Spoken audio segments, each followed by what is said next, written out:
Olá, torcida alvinegra, sejam muito bem-vindos a mais um vídeo aqui no canal Botafogo Notícias.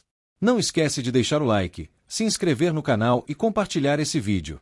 E olha, respira fundo, porque o clima hoje no Botafogo não é de calmaria, é de tempestade pura.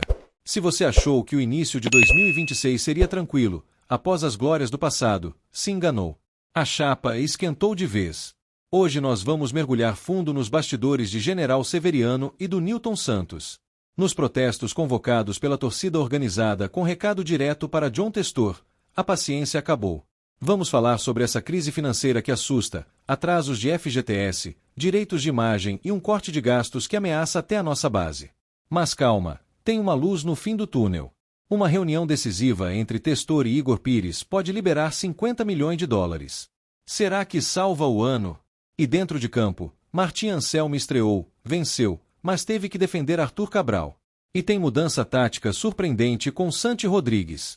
Além disso, a despedida emocionante de Sabarino e a situação dramática dos reforços que estão treinando, mas não podem jogar. Fica comigo até o último segundo, porque eu vou te contar o plano B da diretoria, caso o transfer ban não caia até março.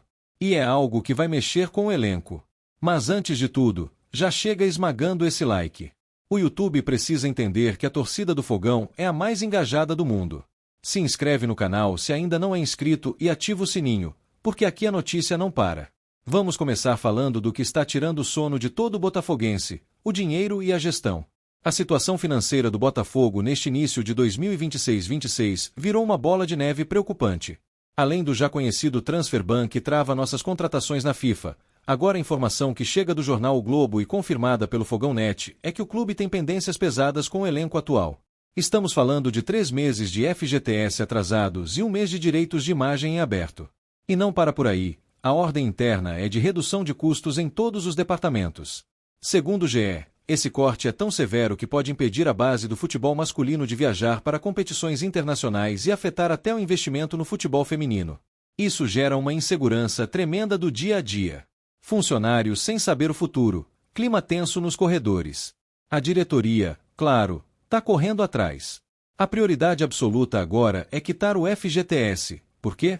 Porque se isso acumular, abre brecha para jogador pedir rescisão unilateral na justiça e sair de graça.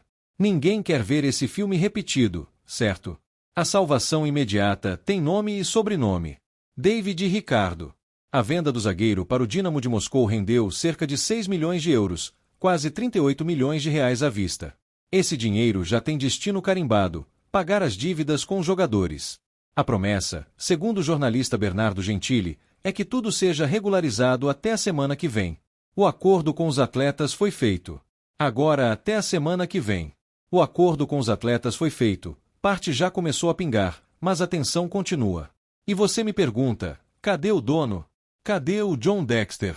Pois é, torcedor, a ausência física do empresário é um dos pontos mais criticados nos bastidores.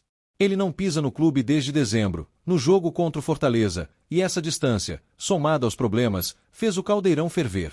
As torcidas organizadas do Botafogo, Fúria, Jovem, Loucos, Fogoró e Botachope não aguentaram mais. Elas publicaram um comunicado duríssimo nesta quinta-feira, convocando a torcida para um protesto neste sábado, dia 24, antes do jogo contra o Goiru. E a imagem de divulgação? Uma foto de John Dexter com uma tarja de procurado. O texto é forte. Não aceitaremos mais o descaso. A paciência terminou. O Botafogo pertence à sua torcida. A concentração será às 16 horas no setor norte. O torcedor sente que o planejamento de 2026 está comprometido. Perdemos Marlon Freitas para o Palmeiras, Savarino para o Fluminense. Estamos punidos pela FIFA e com salários atrasados. A cobrança é legítima e o clima no Nilton Santos promete ser hostil se as respostas não aparecerem rápido. Mas falando em respostas, existe uma movimentação nos Estados Unidos que pode mudar tudo. O canal do Medeiros informou que está rolando uma reunião de cúpulo entre John Dexter, a Eagle Futebol e a Ares Management. O objetivo? Destravar um aporte de 50 milhões de dólares, mais de 260 milhões de reais. Esse dinheiro estava previsto para o início de 2026, mas a Ares levantou alguns questionamentos que travaram a liberação. Essa reunião é para resolver isso. Se essa grana cair, o Botafogo ganha fôlego para pagar a dívida com o Atlanta United pelo título. E o Thiago Almada, que é de 21 milhões de dólares, e, consequentemente, derrubar o transferban. A diretoria já tem um documento redigido, falta o ok final. Temos uma torcida para que essa burocracia se resolva, porque o relógio está correndo. E falando em relógio correndo, vamos falar do campo e bola. Falar dos reforços que estão no limbo. O Botafogo contratou Lucas Pababa, Ítalo, Riquelme e vai receber o volante Wallace David da troca pelo Savarino. Só que eles não podem ser registrados. O drama é o seguinte, eles estão treinando, suando a camisa no espaço Lonier, mas não podem jogar. E o clube tomou uma decisão, vai segurar esses caras até o último segundo. A janela fecha dia 3 de março. O Botafogo vai mantê-los treinando até o fim de fevereiro. Se, somente se, o transferban não for resolvido até lá, o clube vai ativar o plano B, emprestar esses jogadores para outros times para que eles não fiquem parados. Seria um desastre de planejamento ter reforços que a gente paga e jogam no rival, ou em outro time menor, mas é a realidade que a punição da FIFA impõe. Agora, vamos falar de bola rolando, porque no meio desse furacão todo, o Botafogo estreou e venceu. 1-0 sobre o Volta Redonda. Gol chorado, jogo difícil, mas 3 pontos na conta. E o destaque vai para a entrevista do nosso técnico, Martim Anselmi. O homem chegou com personalidade. Um dos pontos altos foi a defesa que ele fez do Arthur Cabral. O nosso centroavante lutou, brigou, obrigou o goleiro a trabalhar, mas a bola não entrou. A torcida, claro, já começa a ficar impaciente, cobrando camisa 9. Mas o Anselmi foi cirúrgico. A equipe é mais importante que o indivíduo. Ninguém é obrigado a fazer gols, é obrigado a correr, pressionar e jogar em equipe. O gol vai chegar. Ele tirou o peso das costas do Cabral, disse para ele não ouvir o ruído externo. É fundamental ter um treinador que blinda o elenco nesse momento de turbulência. Anselmi vê o Cabral trabalhando muito taticamente, ajudando na pressão e acredita que a fase artilheira é questão de tempo.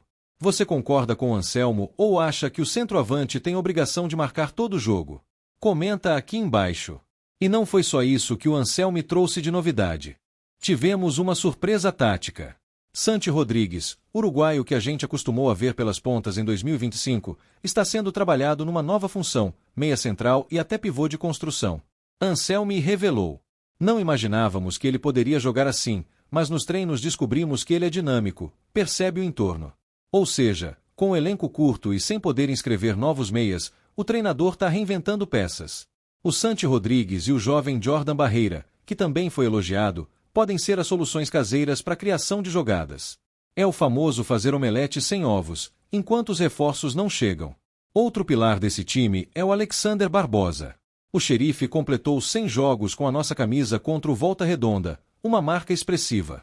Ele celebrou, disse que quer mais 100, mas a situação contratual dele é delicada. Barbosa tem contrato até o fim de 2026. A partir do meio do ano, já pode assinar pré-contrato e sair de graça. Ele quer renovar, quer ficar, mas pediu uma valorização salarial para estender até 2028. O problema? A crise financeira e a ordem de corte de gastos travaram a negociação.